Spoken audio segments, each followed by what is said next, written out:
श्री राधा कृष्ण चरण कमलेभ्यो नमः। श्री राधा चरितामृतम भाग 133। अब कन्हैया मिलेंगे, कुरुक्षेत्र जाने की तैयारी। जय राधा राधा, जय राधा जय श्री राधा। जय कृष्णा कृष्णा, जय कृष्णा जय श्री कृष्णा। महर्षि शांडिल्य कहते हैं, हे बद्रीनाथ, 100 वर्ष बाद वृंदावन में हंसी खुशी के वातावरण में सांस ली थी। नहीं तो रोना सिसकना आह भरना, यही तो देखा है इस वृंदावन में। कहते हैं पनारे बहते रहे हर घर से 100 वर्ष तक, पानी के नहीं आंसुओं के। वो क्या रहा होगा वो विरह काल। ग्वाल सखाओं का काम तो एक ही था, मथुरा की सीमा में जाकर खड़े रहना और उधर से कोई भी आए उससे अपने कन्हैया के बारे में पूछना। कैसे बाबरे हो गए थे ग्वाले। मथुरा से द्वारिका चले गए उनके कन्हैया, फिर भी मथुरा की सीमा में ही खड़े रहना और देखते रहना कि आज आएगा या कल आएगा। अरे मनसुख मधुमंगल तोक भद्र, सुनो तो सुनो। श्री रामा भैया दौड़ते हुए अपने सखाओं के पास आ रहे थे। श्री रामा का उत्साह और उमंग दूर से ही दिखाई दे रहा था। उनके माथे की पगड़ी में जो सिर पैंच लगा था वो अति उत्साह से दौड़ने के कारण टेढ़ा हो गया था। अरे इन बरसाने के युवराज को आज बड़ा उत्साह चढ़ रहा है, मनसुख ने कहा। पर इनके मुखमंडल में इतनी प्रसन्नता क्यों? सब मन ही मन सोच रहे थे। श्री रामा दौड़े हुए आए, सखाओं ने बड़े प्रेम से उन्हें बिठाया और बिठा के पूछने लगे, कुछ कहने आए हो? मनसुख ने पूछा। पर श्री रामा तुम इतने प्रसन्न क्यों हो? क्या हुआ? लाला कन्हैया का विरह कहीं तुम्हारे माथे में तो नहीं चढ़ गया? मनसुख कुछ भी बोल सकता है, बोलता है। सुनो, हम सब कुरुक्षेत्र जा रहे हैं, श्री रामा ने सहजता में कह दिया। जाओ, हमें क्या, हम तो यहीं रहेंगे इसी वृंदावन में। मनसुख सिर झुकाकर बोला।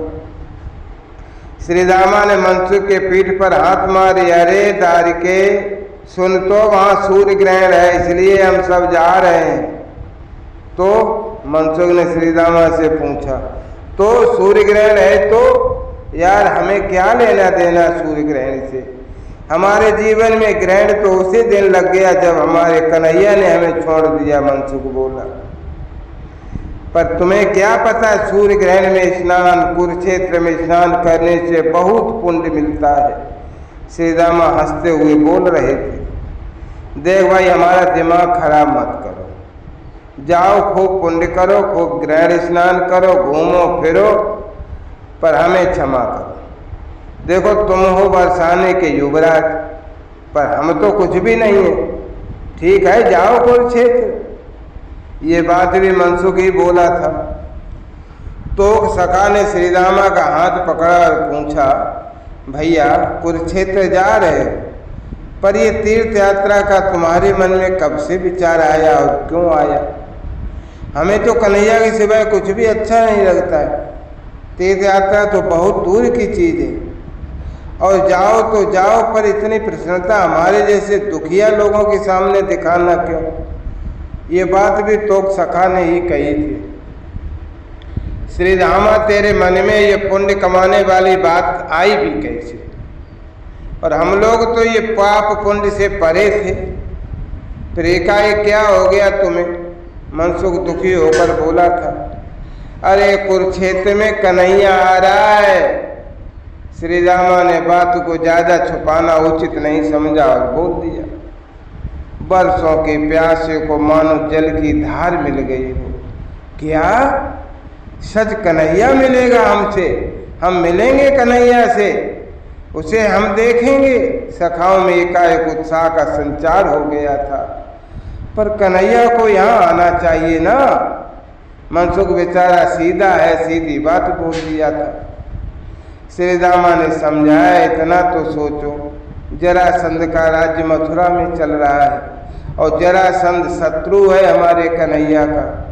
कन्हैया इसलिए तो वृंदावन मिलने भी नहीं आता, क्योंकि वो मिलने भी आया तो कहीं कन्हैया के हम प्रिय हैं ये जरासंध की समझ में आ जाएगी और वो हमारे ऊपर अत्याचार शुरू कर देगा।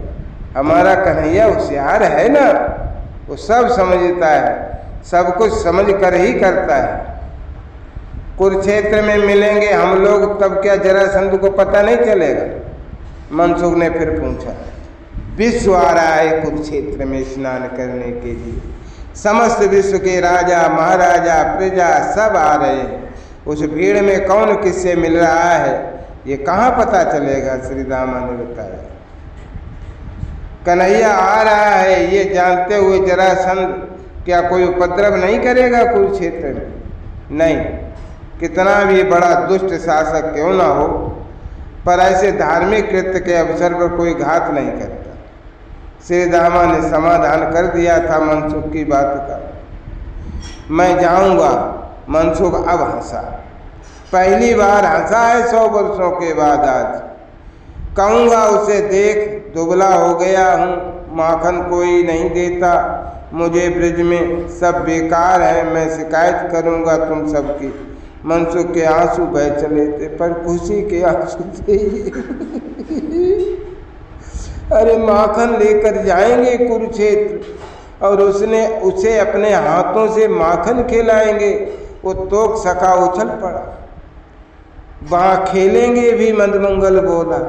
अब तू बच्चा नहीं है, खेलेंगे। मंदमंगल तेरे सर के सारे बाल सफ़ेद हो गए, तो बूढ़ा हो गया है।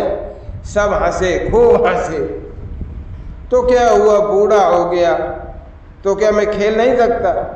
फिर धीरे से बोला मधुमंगल, कन्हैया भी हमारी तरह ही तो हो गया होगा क्या? नहीं हुआ होगा क्या? उसके भी घुंघराले बाल सफ़ेद हो गए होंगे। हट पागल, वो तो सदा एक रस रहता है। हमारा कन्हैया दुनिया से निराला है ना, वो बूढ़ा नहीं होगा। बूढ़े तो हम लोग होंगे, तू होगा, श्री दामा होंगे। सबको हंसते हुए कहा। अच्छा सुनो, मेरी सुनो। तो सका आगे आया, मैं उसके लिए एक मोर मुकुट बनाकर ले जाऊंगा। हैं? मधुमंगल बोला, गुंजा की माला उसे बहुत अच्छी लगती है, तो मैं तो उसे गुंजा की माला पहनाऊंगा। कन्हैया मिलेगा, बड़ा मजा आएगा। सखाओं की किलकारियों से पूरा वृंदावन गूंज उठा था। आश्चर्य, पशु पक्षी इधर उधर दौड़ कर देख रहे हैं कि ये लोग हंसते क्यों हैं? कहीं कन्हैया तो नहीं आया? पर मिलने जा रहे हैं ये सब कन्हैया से।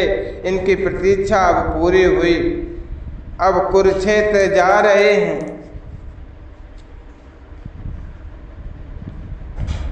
हे वज्रलाभ, कुरुक्षेत्र में प्रेमियों का महाकुंभ लगने वाला था। हाँ, वृंदावन के समस्त प्रेमियों का कुंभ।